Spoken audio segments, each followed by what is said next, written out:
எனக்கு ஒரு மருந்து கிடையாதா? ஐயனே, தாங்களுக்கு ஒரு புது மருந்து இருக்கிறது. நான் பலரிடத்திலும் கேட்டிருந்தேன். வெகு ஆச்சரியம்.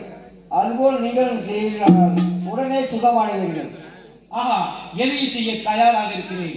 எனக்குள் வேதனை இருந்தால் போதும். ஐயா, கொஞ்ச நேரத்துக்கு முன் தாங்களிடம் பேசிக் கொண்டிருந்த பெரியவருக்கும் இந்த வியாதி இருந்ததாம்.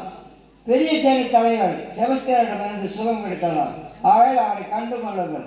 தாமதமின்றி அவரை அழைத்து வாருங்கள். வருவாய் மரியா சுதனே தருவாய் வரம் என்பார். வருவாய் மரியா சுதனே தருவாய்